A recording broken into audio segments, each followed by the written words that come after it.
देश की अदालतों में से 5 करोड़ से ज्यादा केस पेंडिंग है। कोर्ट रूम्स में फाइल इतनी भर चुकी है कि जज भी उसके नीचे आके दब सकते हैं। जज की कमी है और जो है वो भी पूरी तरीके से ओवरवर्क। पुलिस, प्रिजन और जुडिशरी तीनों में 4 में एक पोस्ट खाली है। काम करने वाले लोग ही नहीं है, लेकिन केस हर रोज बढ़ रहा है। अब जरा ये सुनो, 2022 के हिसाब से देश में 5,73,000 लोग से ज्यादा जेलों में हैं और उनमें से 4,34,000 लोग अंडर ट्रायल हैं। यानी उन पे सिर्फ इल्जाम है, सबूत नहीं, फैसला नहीं, फिर भी वो सलाखों के पीछे हैं। लेकिन इस देश में एक कॉन्विक्ट रेपिस्ट और मर्डरर बार बार जेल से बाहर आ जा सकता है, वो भी बर्थडे सेलिब्रेशन करने। नाम है गुरमीत राम रहीम। अपने आप को मैसेंजर ऑफ गॉड कहता है और सिस्टम उसके लिए फरिश्ता बन जाता है। जेल में कम पैरोल पे ज्यादा रहता है। सिर्फ 2025 में अब तक 3 बार बाहर आ चुका है। क्या हर कैदी को ये स्पेशल ट्रीटमेंट मिलती है या कानून सिर्फ उनके लिए है जिनके पास भक्तों की फौज है?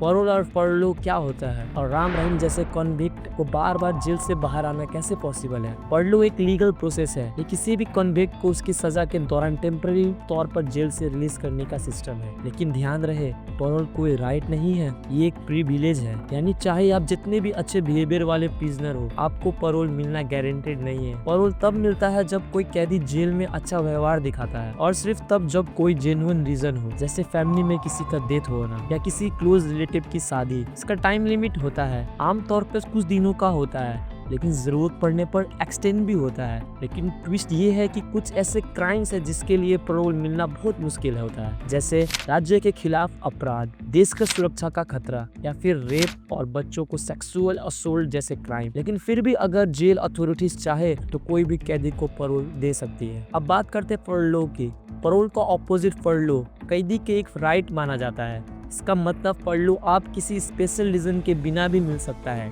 टाइम टू टाइम, बस इसलिए कि आप जेल के स्टेज से थोड़ा बाहर निकल पाएं। फरलो का टाइम आपकी टोटल सजा का हिस्सा होता है। यानी अगर किसी कन्विक्ट को 10 साल का सजा मिला है और उसने 30 दिन तक फरलो लिया तो उसका सजा टेक्निकली 9 साल 11 महीने की हो जाता है। मतलब जेल से छुट्टी भी और गिनती में सजा भी कम। ये सिस्टम तो बनाया गया था प्रिजनर के रिहेबिलिटेशन के लिए, लेकिन जब राम रहीम जैसे कन्विक्ट रेपिस्ट इस सिस्टम को बार बार यूज करते हैं तो सवाल उठता है, क्या ये प्रिविलेज है या कुछ लोगों का reserve seat? Ram Rahim jail से कब कब बाहर आए और कैसे? हर बार छुट्टी किसी न किसी इलेक्शन के आसपास मिली है उनको। अक्टूबर 2020 एक दिन की इमरजेंसी पैरोल, मई 2021 फिर से एक दिन की इमरजेंसी पैरोल, फरवरी 2022 पंजाब असेंबली इलेक्शन के बिल्कुल पहले राम रहीम को 21 दिन का पैरोल मिलता है। जून 2022 हरियाणा म्युनिसिपल इलेक्शन के वक्त 30 दिन का पैरोल। अक्टूबर 2022 आदमपुर के इलेक्शन के समय फिर मिलती है 40 दिन की पैरोल। जनवरी 2023 हरियाणा पंचायत इलेक्शन के दौरान 40 दिन की पैरोल और सिर्फ 5 महीने के बाद जुलाई 2023 में फिर से 30 दिन का पैरोल, अगेन पंचायत इलेक्शन के वक्त। नवंबर 2023 राजस्थान असेंबली इलेक्शन के टाइम पे 21 दिन का पैरोल। जनवरी 2024 लोकसभा इलेक्शन के पहले राम रहीम को मिलती है 50 दिन का पैरोल। अगस्त 2024 21 दिन का पैरोल। अक्टूबर 2024 हरियाणा असेंबली इलेक्शन चल रही होती है और राम रहीम फिर से बाहर आ जाते हैं 20 दिन के लिए पैरोल पर। जनवरी 2025 दिल्ली असेंबली और हरियाणा म्युनिसिपल कॉर्पोरेशन इलेक्शन के टाइम 30 दिन की पैरोल। अप्रैल 2025 डेरा सच्चा सौदा का स्थापना दिवस और उसी समय 21 दिन का पैरोल। और अब अगस्त 2025 राम रहीम फिर से 40 दिन के लिए बाहर है। क्या रीजन है? 15 अगस्त उनका बर्थडे या सिर्फ कोइंसिडेंस है या फिर वोट बैंक, इन्फ्लुएंस और पॉलिटिकल सिटी का एक डेंजरस कॉम्बिनेशन? हर बार एक पैटर्न रिपीट होता है, इलेक्शन का सीजन और राम रहीम जेल से बाहर, और बाहर आते ही सब कुछ परफेक्टली, सीट, इवेंट, संसद, भक्तों की भीड़ और मीडिया कवरेज। सवाल ये है, क्या एक आम कन्विक्ट को भी इतनी बार इतनी परफेक्ट टाइमिंग पर पैरोल या फ्लो मिलता है, या फिर ये सब उन्हीं के लिए जिनके पास स्पिरिचुअल ब्रांडिंग, डिजिटल रीच और पॉलिटिकल कनेक्शन हो? चलिए अब बात करते हैं राम रहीम के उस फेस की।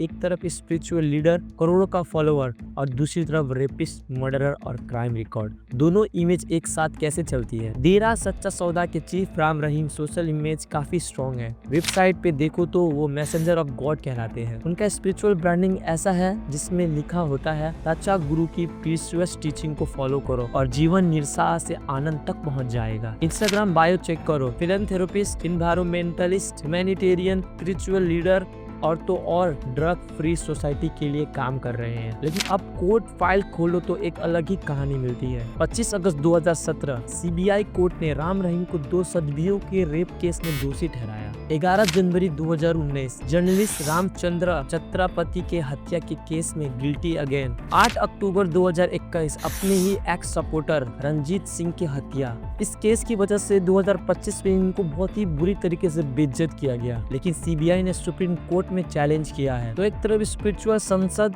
दूसरी तरफ कोर्ट कन्वेक्शन, एक तरफ लाखों फॉलोअर, दूसरी तरफ मर्डर और रेप के प्रूविंग केस। क्या ये दोनों इमेज एक साथ चल सकती है? आज भी उनके यूट्यूब चैनल पर 17 लाख से ज्यादा सब्सक्राइबर है, इंस्टाग्राम पे 50 लाख से ज्यादा फॉलोअर है। जब वही जेल से बाहर आते हैं तो लोग उनका स्वागत भीड़ लगा के करते हैं, लेकिन जब हम शेरशाह जाते हैं वहाँ डेरा के आसपास लोग उनके बारे में बोलने से भी डरते हैं। और याद है वो जर्नलिस्ट रामचंद्र जिनका हत्या के लिए राम रहीम को गिल्टी पाया गया, उन्होंने अपने न्यूज पर पूरा सच में पहली बार राम रहीम के खिलाफ एक सच लिखा। फॉलोअर की खुद की लिखी हुई कन्फेशन पब्लिश की जिसमें उनके ब्लैक एक्ट्स का सच लिखा गया था। उसके बाद उसकी जान ली गई। तो यही आयरनी है, एक तरफ हमारी जस्टिस सिस्टम फंस जाती है फाइल्स के नीचे और दूसरी तरफ एक कन्विक्ट क्रिमिनल बार बार जेल से छुट्टी लेकर बाहर आ जाता है, भाषण देता है, भक्तों के लिए महान बन जाता है। लोग कहते हैं अगर इतनी आसानी से सजा काटनी है तो सजा का क्या मतलब? न्याय की मूर्ति से शायद आंखों की पट्टी उतर चुकी है।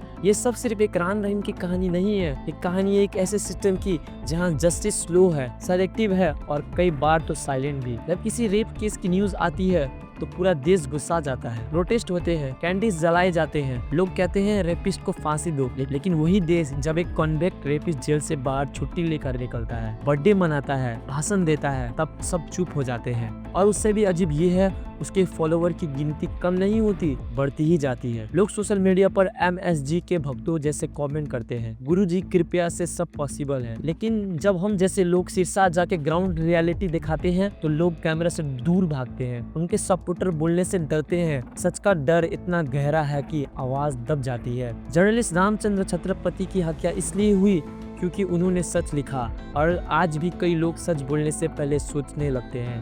तो सवाल ये है, जब न्याय की रफ्तार घुटनों पे हो और सिस्टम किसी स्टेटस, इन्फ्लुएंस और वोट बैंक के आगे झुक जाए तो क्या वाकई में ये न्याय का समाज है? ये तो तय करना अब सिर्फ कोर्ट का काम नहीं है, ये हम सब का काम है जो देश के कानून को मानते हैं और इस देश को अपना मानते हैं। और हाँ, हम ये दावा करते हैं कि गुरमीत राम रहीम आगे कितनी बार पैरोल लेगा, लेकिन इतना जरूर कहते हैं जस्टिस अगर अंधा है तो सिर्फ इसलिए नहीं कि वो फेयर है, बल्कि शायद इसलिए क्योंकि वो देखना नहीं चाहता। ऐसे मुद्दों पर बोलना मुश्किल होता है, लोग कतराते हैं, डरता है सिस्टम। लेकिन आप क्या सोचते हैं? कमेंट सेक्शन में जरूर लिखिए। मिलते हैं नेक्स्ट वीडियो में एक और नई सच के साथ।